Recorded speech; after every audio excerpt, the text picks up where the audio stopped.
Hello, my friends. Here we are. We're going to analyze and discuss some ideas and stuff about fighting, about techniques, mechanics, styles, training, things you can do. I think in these sessions, I'm going to try to throw some more kicks and stuff. So here I am again, keeping in theme with wearing the clothes. This is a week later from the first video. Don't worry if we miss something or we don't discuss something. We'll probably get to it because we'll just keep analyzing and reviewing some things here. So practice your shadow boxing, but your shadow boxing isn't just, looking at your shadow against the wall. Also, it's going through your moves and your forms in a more controlled type of fluid state, obviously with less power and stuff like that. Just going through your flow, going through your movements and stuff. And punches. You can throw a flat punch. You can throw a rotation on your punch. It's up to you, man. If you're into boxing and you put the gloves on and stuff, I don't know, some people are going to tell you that there's some kind of rotation to it, but you also might be dealing in quarters and three-quarters rotations and stuff. The hook punch really magnifies that type of thing. Some people like to rotate up on that hook. Other people like to just keep the fist on a relatively similar or constant plane and angle and then smash with it. It's up to you. One thing I don't like is a massive rotation twist on the front leg, the league leg when you're throwing your punches. I've seen that technique. I don't think that's an ideal technique. I don't think it's entirely necessary. If you're relying on your foot to twist and lift the lead foot to twist and lift off the ground in order for you to get some snapping power or extra power, I would recommend that you learn how to get that power through your hips, through the rotation of hips rather than your leg. Because when you're dealing at an elite level, every little bit counts for an advantage. And if you're lifting up your leg in order to your foot off the ground a bit in order to throw your punch, that means that you're dedicated in that spot too. So you have to waste time putting that foot back and rotating that foot back as well. And it's just a little bit more of your body that's off the ground as well, and or on your toes. And if I come at you with some kind of break up your flow or whatever, you might try to do something else immediately from that, and you'll kind of be doing that stuff on your toes, and it's not always good to be doing things on your toes. You'd be off balance. Sometimes it is. Time and place for everything. So here, practice your crouches, practice your low things, man. Definitely don't want to be standing up straight, and if you don't have stances, practice stances, and look at some of the great fighters and stuff and take from them. So here, keeping low, you'll be able to keep low. Is this how you're going to fight all the time? No, but you want to be able to do it. You want to be able to go low.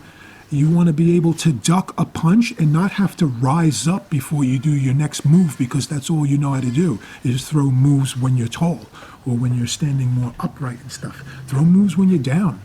Be able to throw kicks and punches as you're going down. So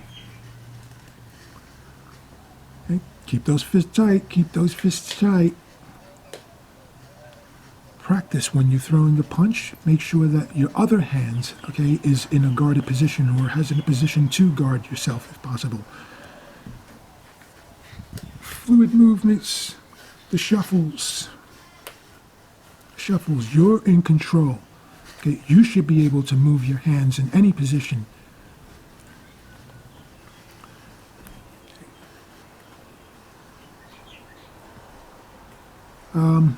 Other things to do. I find myself a decent amount of my kicks. I probably would like to have a little bit more rotation on the foot for the heel. So if you're noticing that and seeing that, you're 100% right in what you're seeing and stuff. I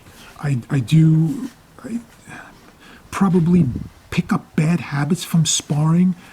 So in sparring, I don't make a big effort to kick with the heel, even though I'm pretty good at being able to pull back and hold back. So we wind up doing the blade of the foot. It's a little bit more forgiving. People have broken ribs and arms, forearms in sparring. So, and it's a big deal. Okay. Distances is important. Okay. I want you to imagine realistic scenarios of positioning between you and your opponent. If you throw a short front kick, okay, imagine situations where your opponent, one of the most easiest responses or reflexive responses your opponent does is they back away. So the second kick, the follow-up to your 1-2 should be a more longer distance one. Okay, practice those in your 1-2 moves, and then alternate. Maybe the first move that you do is a long one, and your opponent then times that and then tries to jam in on you, and you're able to slip in a short one. Front kicks are legendary for being able to slip them in. Side kicks are horrible for trying to slip them in. Even if you could slip in a side kick, it's not going to do much. You'd have to have an ideal hit in the gut for maybe knocking the person's wind out. If you're about to be jammed and you're already at close distance, you probably don't want to in your reflex throw a side kick.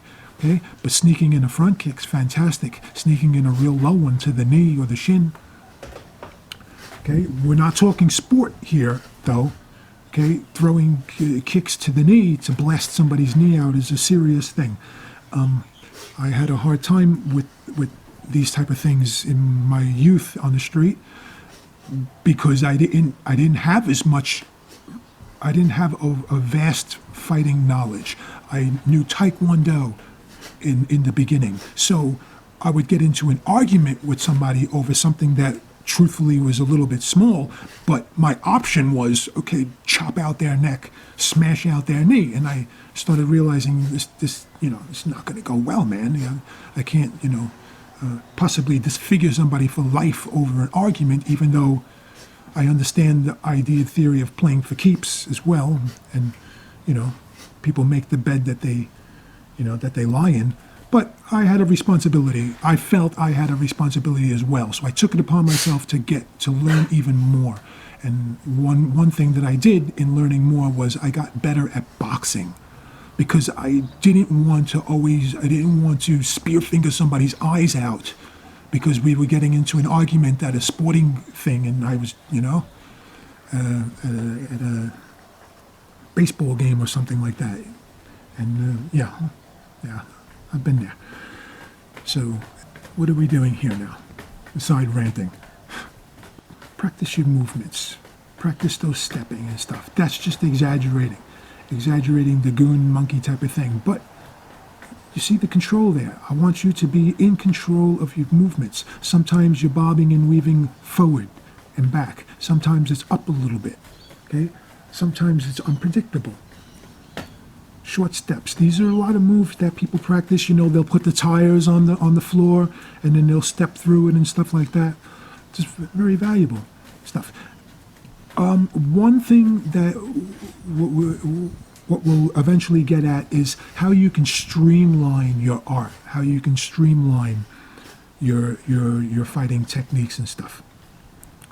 What's a perfect example of that? Okay, in traditional art, martial arts, in some of the traditional martial arts, you'll throw like a completely dedicated punch. You'll throw, in a beautiful front stance or maybe a horse stance. There's a lot of time and places when that's not what you're going to be doing. So make sure that you can throw that punch just as strong, effective, and as effective, but in some kind of sparring stance and stuff, in some kind of mobile stance.